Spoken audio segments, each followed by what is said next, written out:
morning.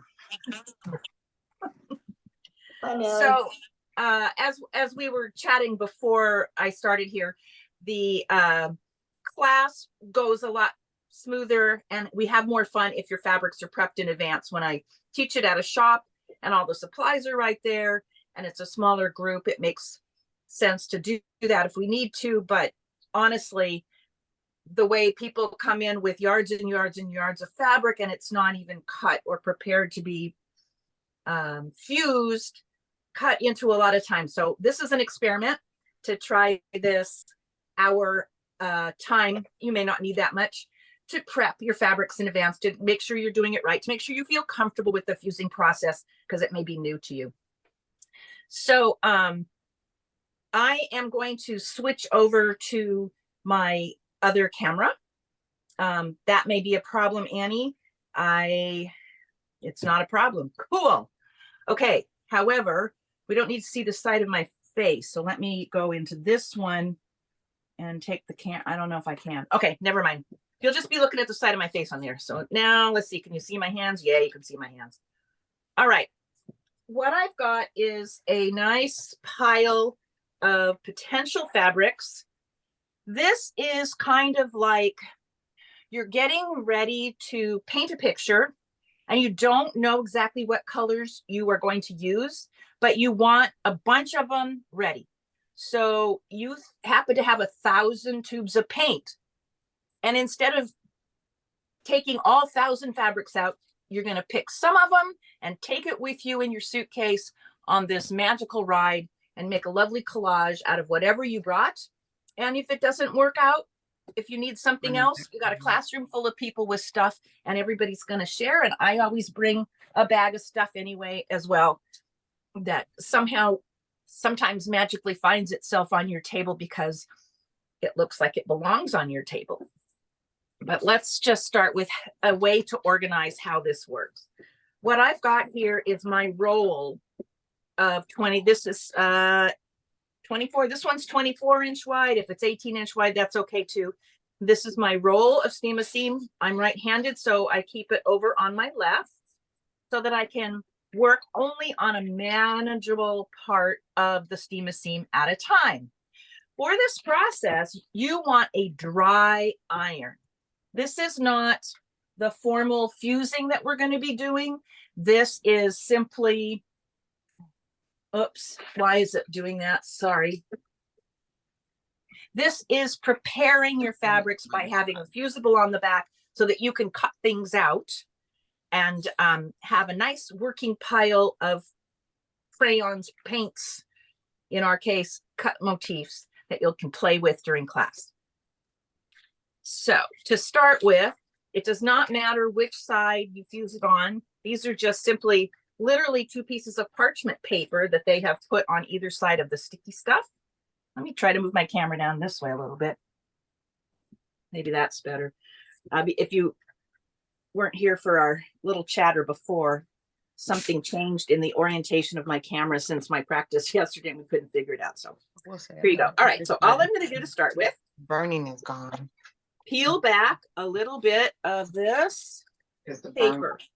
Now, if you have, someone's not on mute at the moment, can unmute if you have a question, but otherwise we can hear whatever's going on in your background. It doesn't matter which side I peel off.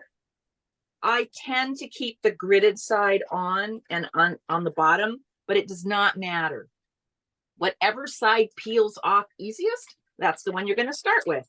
That's how you can start. So I just peel off and peel back a portion of the paper. And in my case, because it's been in my hot sewing room, it's a little extra sticky this morning. Why not? But I'm just revealing part of, so I'm only working with a little bit at a time. Now, if you take a look, I have a non-stick sheet underneath. I like to do anything I can to protect my ironing surface, my iron, my fabric, everything from any little stray bits of sticky that might appear. So I've covered my ironing surface with a non-stick sheet. You could also just cover it with a piece of parchment paper. Remember I said that this is parchment paper on top here? The only reason I don't use this as a protection, you know, extra that I might have saved, is because if you touch it on yours, you'll feel it's got some residue on it. That doesn't mean you can't save it, clean it off, and use it later for other things. But to start with right now, you don't want to accidentally get any sticky on your fabric. So I'm rolling up, I'm taking it out of the way. And all I'm going to do is start with my little pile of fabrics here and lay one down.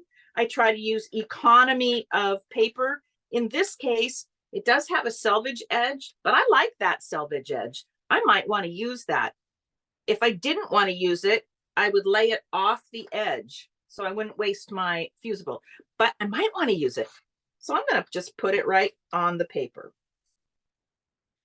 And I'm going to smooth it down with my hands.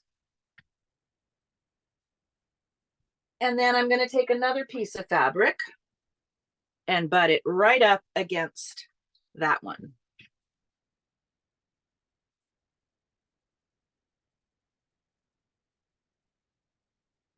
And again, smooth it down. I'm going to keep laying fabrics down next to each other until I've covered this workable surface. Now I've got pieces that are not completely square, which is going to leave me with holes. Then we'll deal with that in a minute. You're gonna hear crunching. That's unfortunate. Oh well, that's life in the world of fusing. Let's see if I've got something small here. Here's something smaller. And stick this one right in here.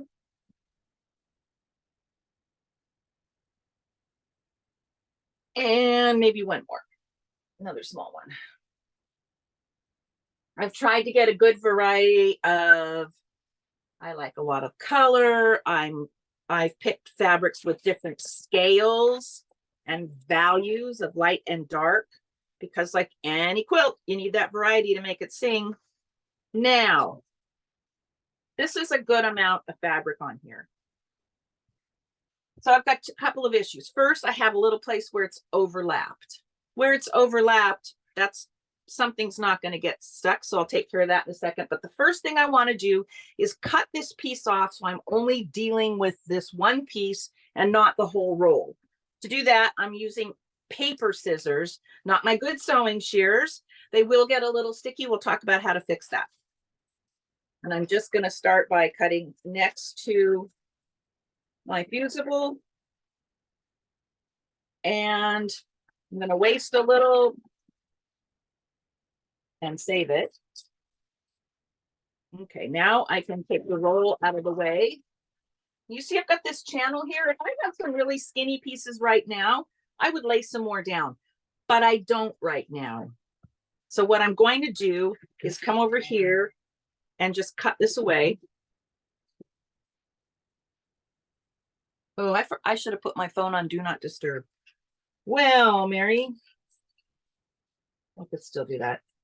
So what I'm basically doing here is just minimizing the amount of extra fusible that is going to be exposed to heat so that I don't end up with sticky mess and wasted product. Now it's exposed. Now is where I can take that sheet that I just had over the whole thing, and I'm going to use it to save this piece. Here's the piece I cut off. And I'm going to lay it right on top of this extra protection sheet and set it aside. Good to go for later. All right, now I've got some other little things to deal with. I have another little piece here extra. Let's take that off. I will also lay it down on the sheet I just took off over here off camera. And the last place that I want to deal with is here, where I have to decide, do I want to keep that or do I want to keep this? And looking at it, that's not nearly as interesting as the potential for using lots of little flowers and butterflies. So I'm just going to cut this part off, which I'm trying to do with my paper scissors. That's efficient. Not.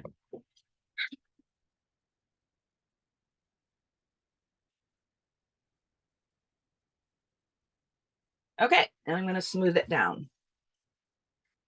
I still have some gaps in here. Mostly they're not a problem, but if you're worried about it, just cut it apart before you fuse it. Doesn't matter.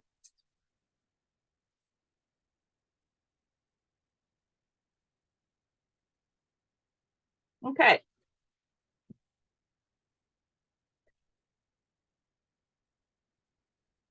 So your next step is to take your fabrics that you've put onto the backing, and we're going to do what I call tack fusing. It's just a light fuse. Now your paper should have come with a roll inside it with all the instructions on it. And what I'm telling you is right there in the instructions. But I know how much we all like to read instructions. By the way, I'm anal about recycling, so I fold mine up and put it in the recycling bin. Okay, now to protect the bottom of my iron from whatever stickies might still be along this edge, I'm going to lay my parchment paper on top of this.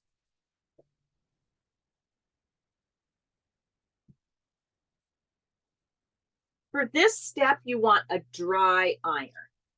We do not use steam for tack fusing. That's going to come when we're ready for a permanent fuse. Right now, all we're doing is tack fusing, and it's really pretty quick.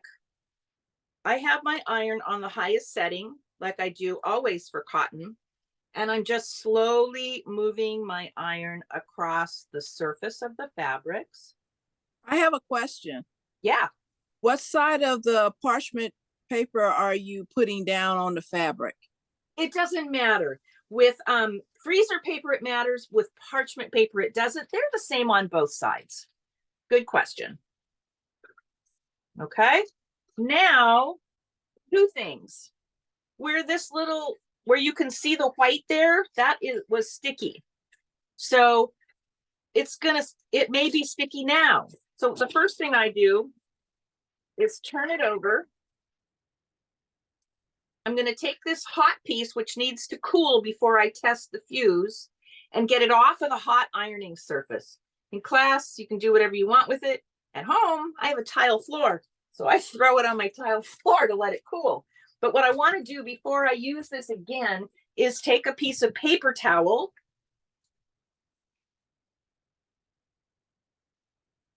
and just lightly wipe over the surface to get any wispies off of there, so that I don't transfer it onto the next piece of fabric by accident. That's a must. Keep paper towel handy and use it often for cleaning up wispy. All right, now I'm ready to cut another piece off, another hunk, and fuse it. Do a tack fuse, and then we'll go back and check. I don't want to wait. I don't want to fuse everything and then test the tack, because if it's really off, then I have to do it differently. If it's just a little off, then I'm okay. The reason I say that is every iron's a little different, and you'll get to know your iron and how long you have to do this business, and how long, and yeah, you get it. No two irons are exactly the same. Just cutting away those big chunks that might be extra problem. I kind of think of it like if you try to pull it away too soon and it's hot, you're sort of, it's like melted cheese in a sandwich, and it just kind of pulls away. All right. And makes a mess. Here we go. Ready to fuse again. Putting my parchment paper on, grabbing my hot iron with no steam, and slowly moving it across the surface. Make sure if you can see that my iron is off the edge of my fabric. That's because I want to make sure I'm fusing all the way out to the edges. The edges are the part we tend to neglect a little, not pay attention to. But the whole surface needs to be fused in order for this process to work. Okay, what's my first step? Grab my paper towel, take it slowly off, turn it over, get rid of any wispies. Okay. Now I've got one down on the floor. I'm going to throw this one on the floor to cool. I'm going to grab the other one and we'll check the fuse.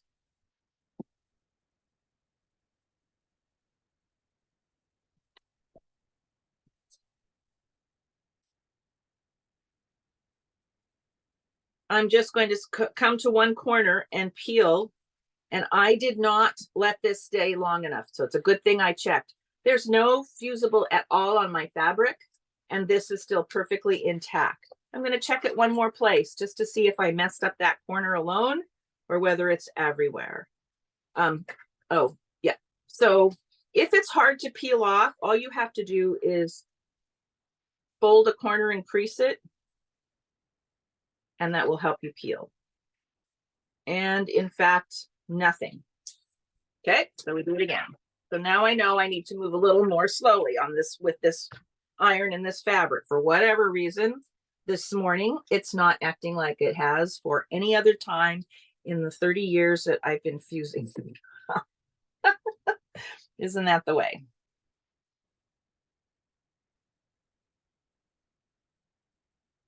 When you get ready to do your final fuse, it will be a much longer process. I know some of you are experienced with this. And we have to sit and hold this iron for a good 10 to 15 seconds, overlapping in each spot for the final fuse. Okay, hopefully it worked this time. But again, the routine, pick it up, turn it over, clean off the whiskies. All right, let's pick up the one that's down on the floor, see if I did any better with that one.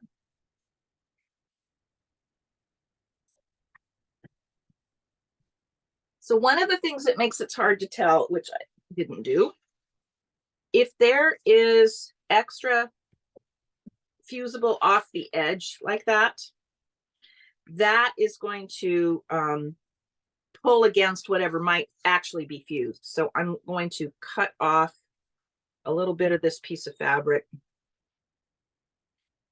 including going so that, how do I say this right? I've not ever done this not in person before. Okay, so you can see, wrong camera.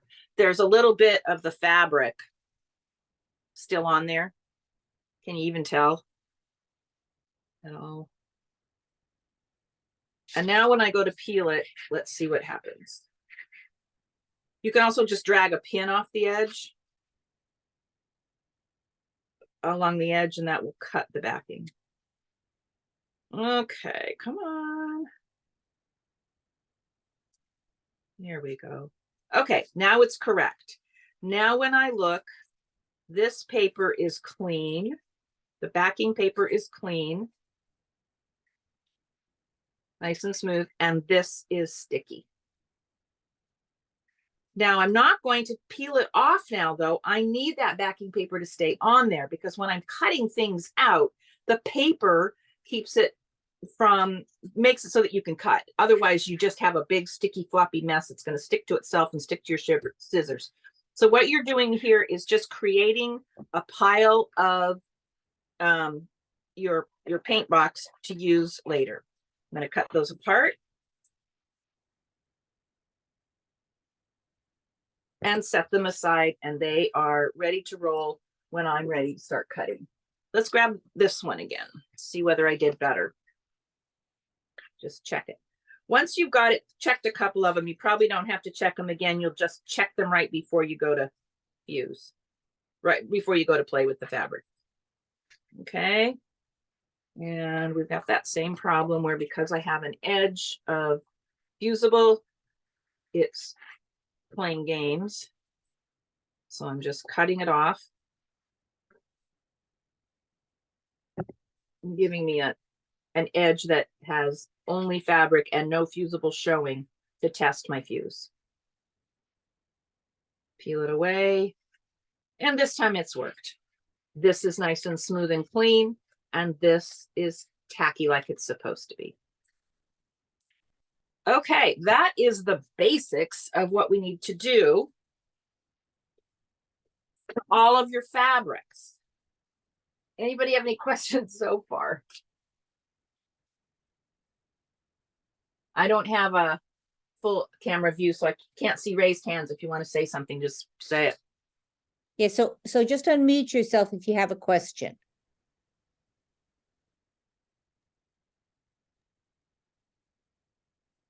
Okay, so what I'd like to do is I'm going to shut down this camera, and go back to me and be able to see everybody. So you can start doing what you're doing. If you're set up to do that, I can answer questions about fabrics. I can see if you're having any struggles or trouble with anything. And then we can do that for a little bit. Everybody try a little bit of fusing, see how it's going for you. Then we can look, if you want, since you had the time to show up today, I can show you how to start cutting things out if you'd like to be prepared a little more. Okay. So why don't you, how many people were prepared to actually do some fusing this morning? Most everybody or a few people? Okay, then let's not do that. First, let's do a little cutting, and then I'll stay on for anybody who wants me here to watch you try to cut. How's that? All right. So Mary, for purposes of the recording, Yes. can you mention again what you said about irons prior to recording? Yes. You mean in class? Yes. Yes.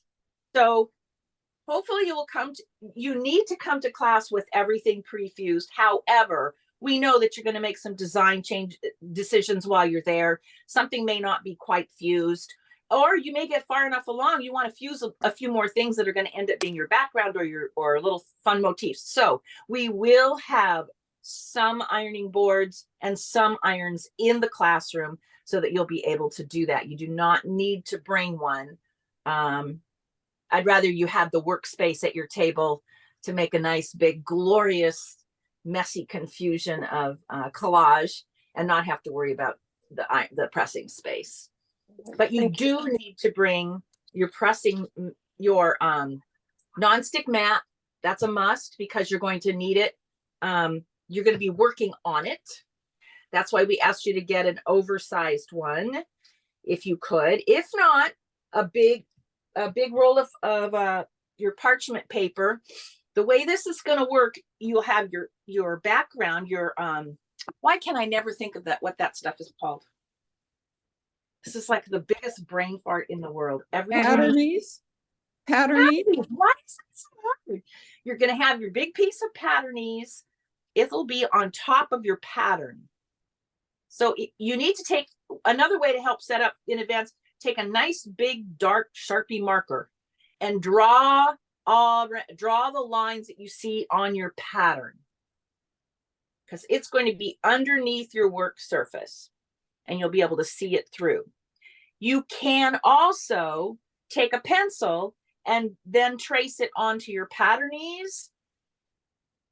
It's less useful for the large picture and it may only be helpful towards the end.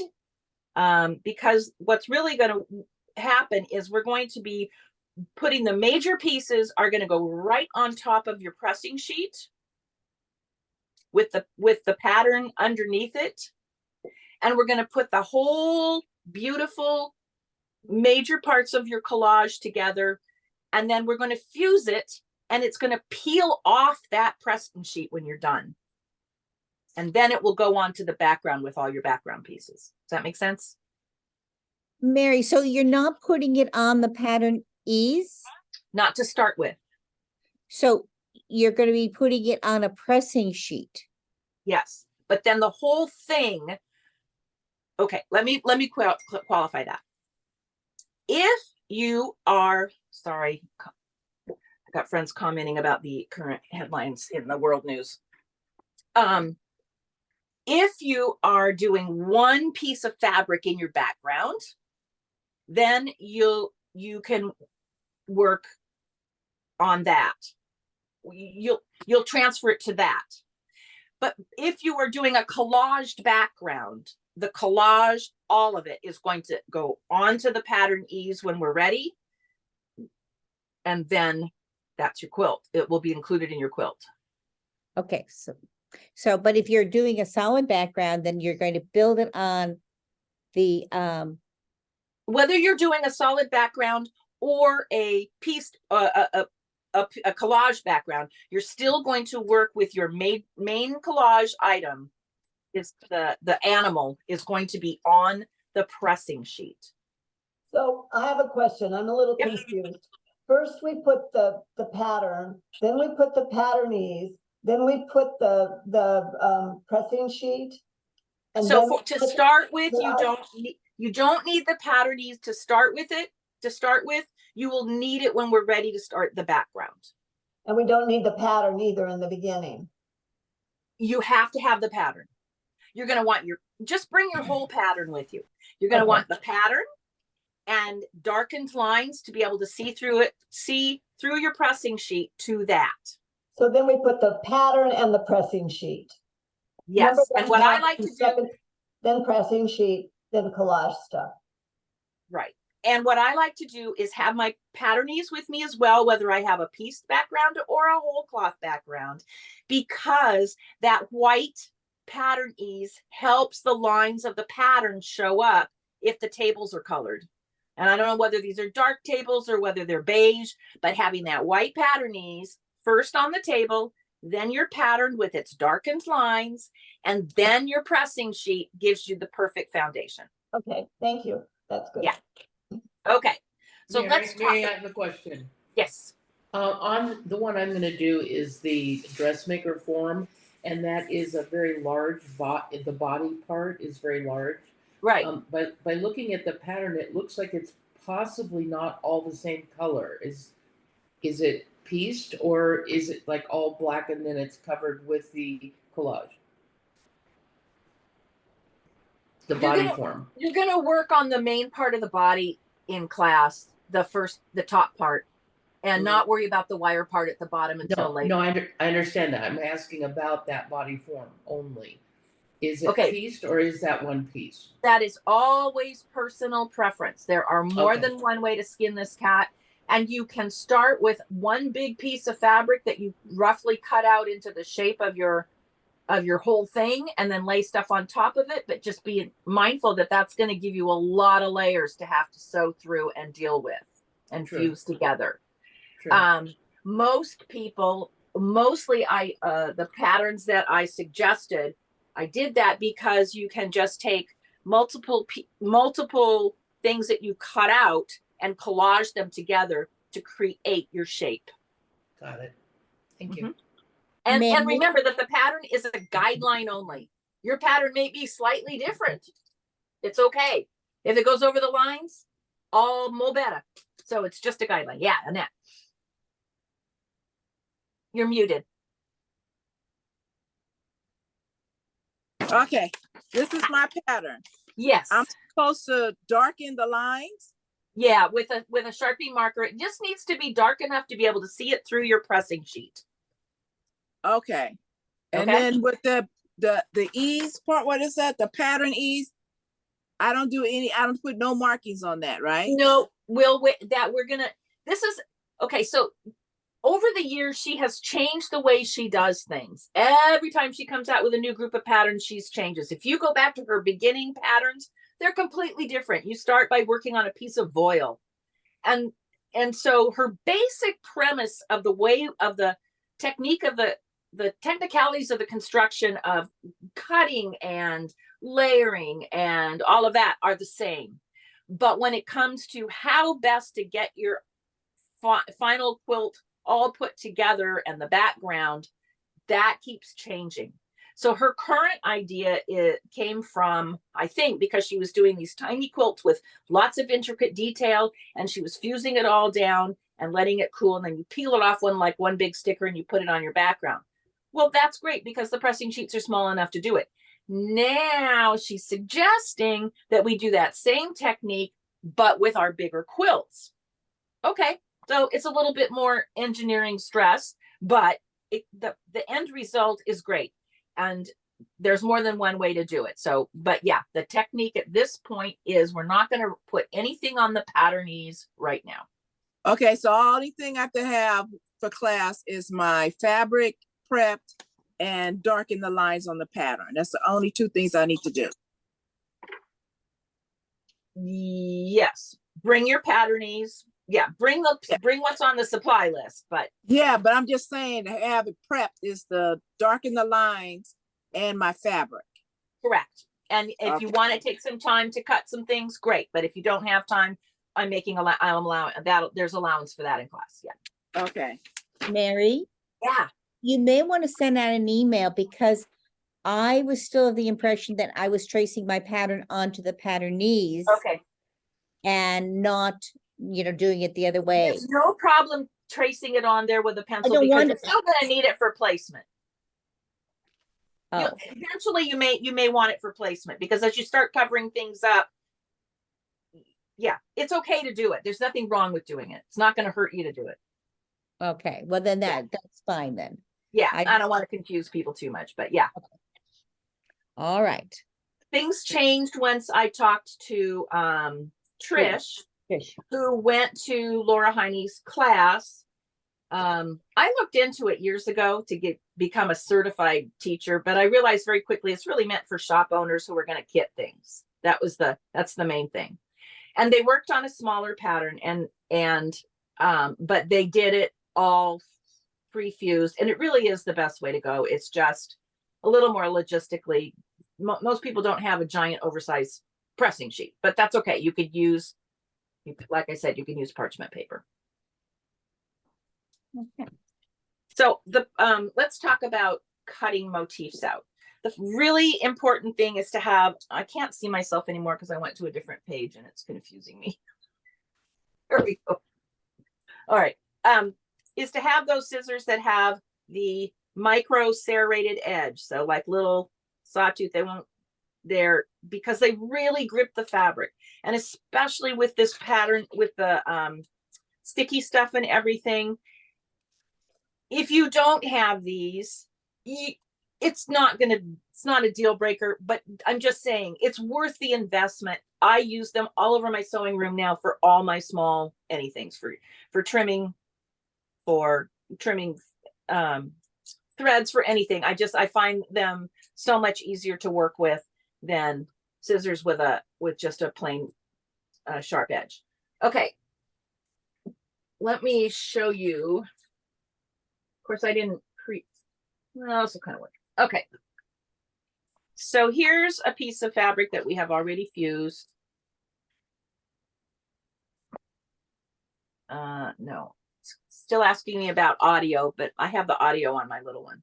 Okay, so it's pre-fused, backing paper still on, and I want to cut out a couple things out of here. So let's start with this flower right here.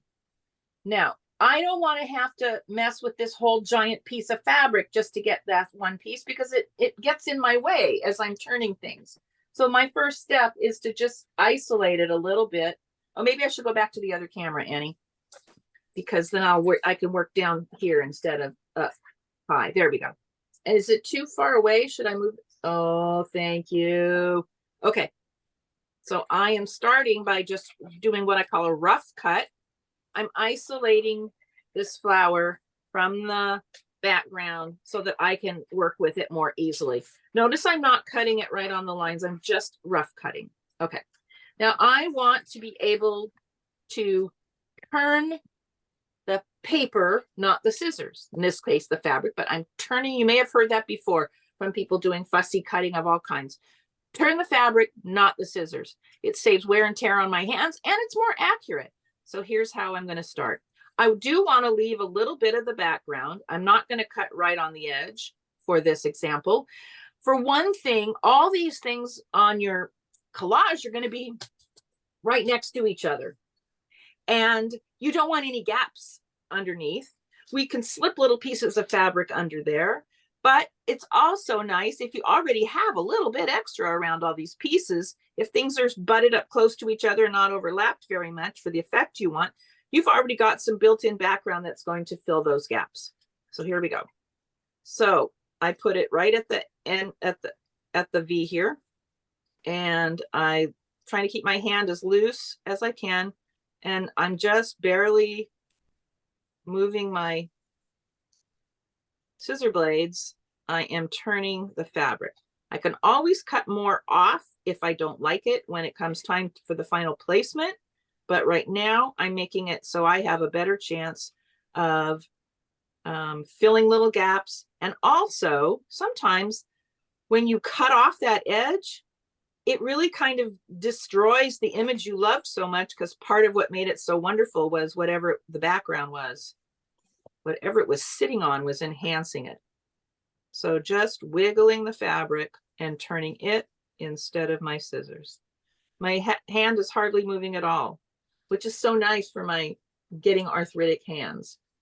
These are the comfort grip with the wider holes. I find that very helpful as well. Okay, so here's my first little motif. I'm done. I'm setting it aside. Do I know where it's going to go? Nope, don't care. All I'm doing is making a nice pile of paints to play with later. This piece is pretty small. I save everything. Do I need to save it? Probably not, but you also don't need to throw it away yet because you just don't know. So I will have a pile next to me of stuff that I might need later. You could put a little bucket there, a little whatever, little something just to contain those. Okay, let's look at something else.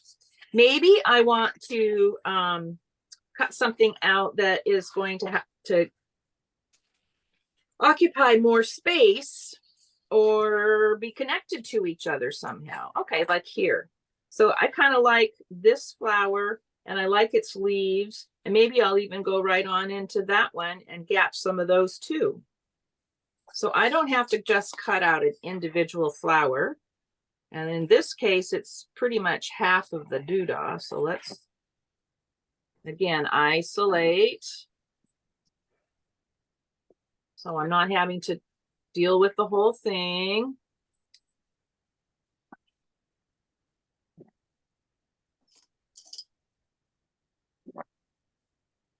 Okay, now I can deal with it more easily.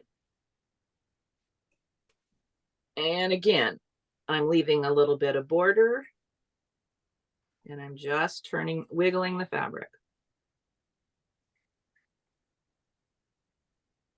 Now, I know some of you are already experienced at collage and crazy quilts, where we break rules or make our own rules or get a great idea from someone that is doing something totally new. So don't be afraid if you have something that's a little bit the wrong color or needs to be highlighted. It's not wrong. It's not bad to go in later with some paint or markers or whatever you need to fix it so that it's more to your liking. I have no idea what this is going to be used for, so there's no point in being completely precise and crazy about it. I am just creating a little tube of paint to use in my collage.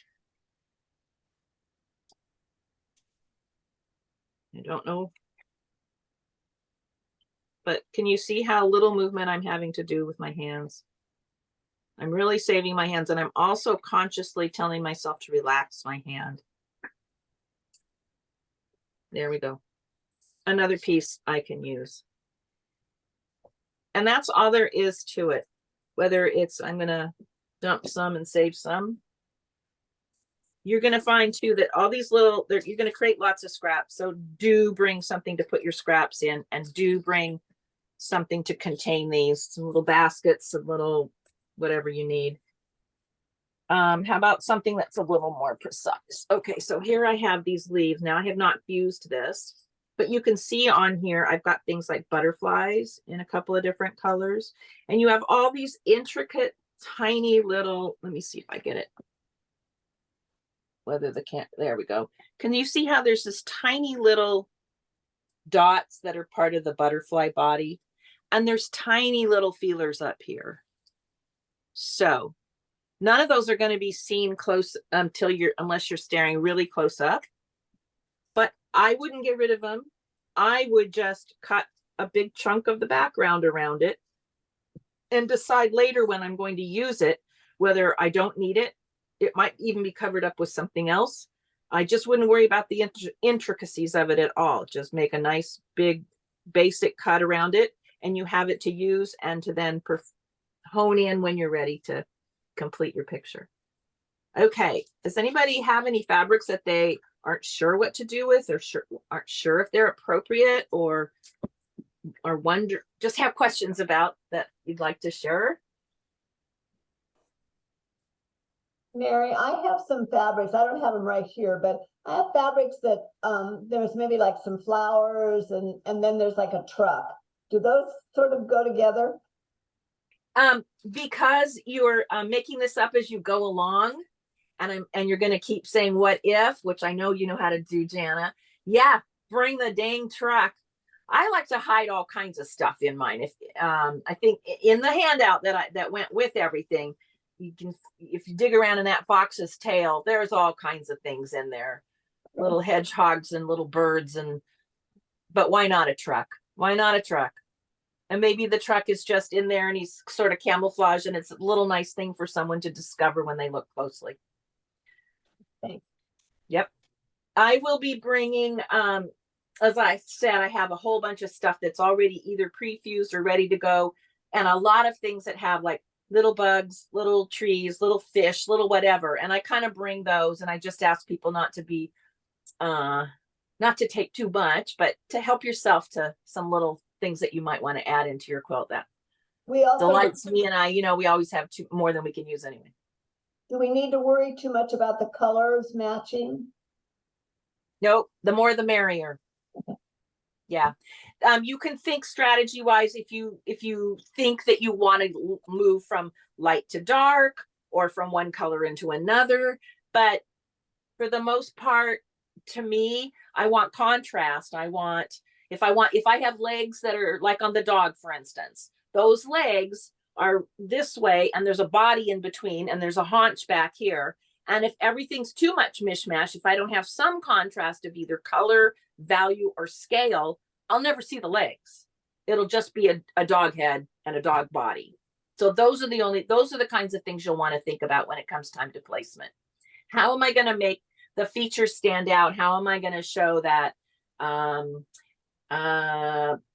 in the cat, for instance, there's a little collar right here. Maybe you don't want the collar at all, but it's something to think about. If I'm putting the head on and I'm putting the body on, maybe I at least want to make it clear that there's a chin there on the cat. And so I would need some kind of contrast between the two. And you can achieve it. Scale, value, color, all those things help. Anything else? So I'm as close as my phone, which is on all the material, or my email.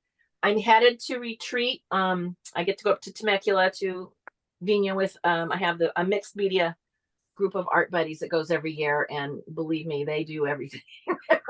Painters and tilers and lapidary and metal, and we just do everything. But on those days, I might not get back to you till I take a break, but I'm still available. And just gone Monday through Thursday, and then we're gonna play together. Okay. Thank you, Mary. You Thank bet. you. Mary. Thank And you just a so much. reminder, no, you do not need to bring a machine.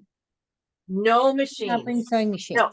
Before we go, we're going to talk about how to finish your quilt. Yep. Mhm. Nancy.